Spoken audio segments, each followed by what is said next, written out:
The day my car broke down. The day my car broke down was supposed to be one of the worst days of my life. I remember that morning clearly, not because anything special happened at first, but because it felt exactly like every other morning I had been living through for years.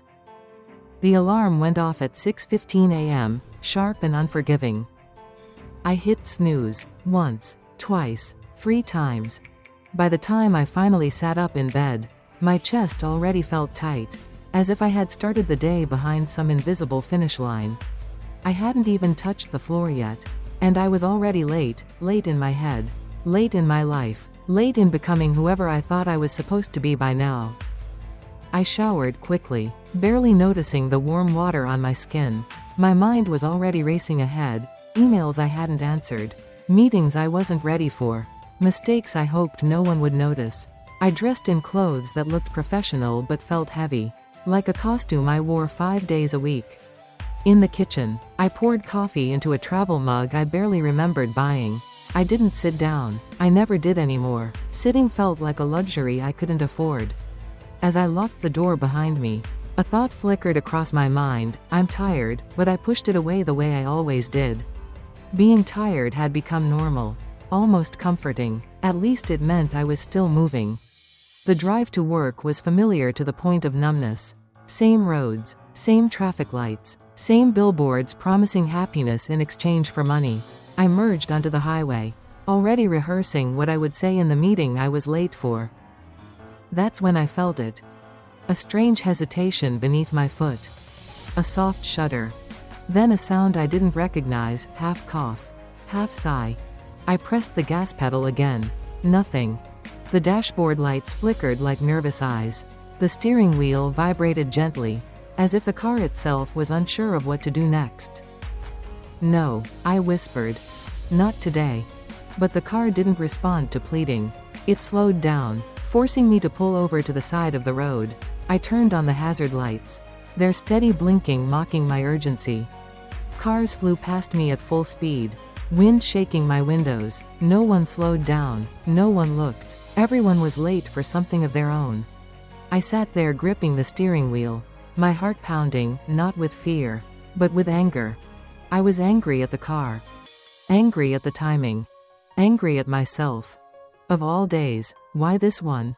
I checked my phone. 1 bar of signal. Battery already low. My calendar glared back at me, filled with obligations stacked on top of each other like bricks.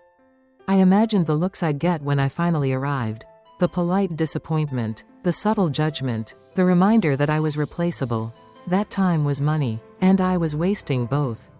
A familiar voice rose in my head, the one that never rested. You can't afford this.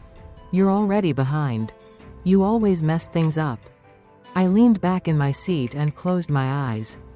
And then something unexpected happened. Silence. No emails. No meeting reminders. No conversations overlapping in my mind. Just the soft tick of the engine cooling. Just my own breathing, shallow at first, then slower. I hadn't realized how loud my life had become until it stopped. Minutes passed, or maybe seconds. Time felt different when it wasn't chasing me. That's when I noticed a pickup truck pulling over behind me. I opened my eyes as an older man stepped out. He moved slowly, deliberately, like someone who had learned there was no prize for rushing. His hair was gray, his face lined in a way that suggested laughter had visited it often. He approached my window with a calm smile. "Car trouble?" he asked.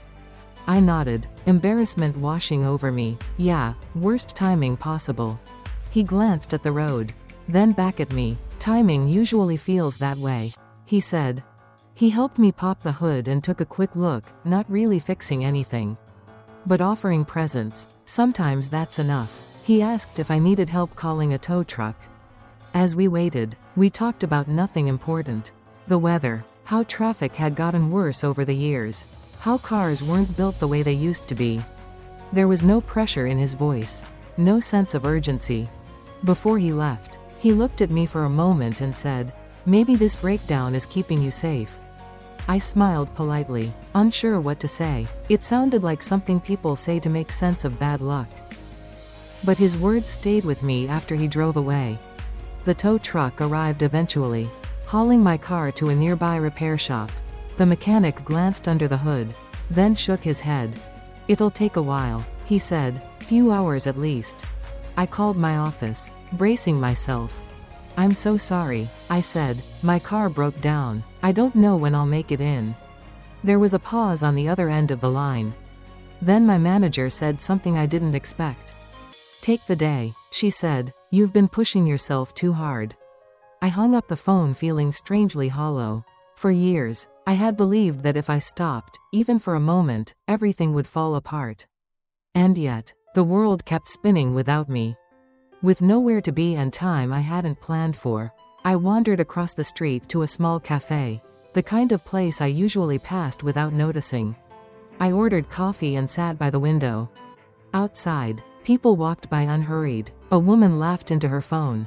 A man carried flowers. A child pressed his face against the glass of a bakery next door.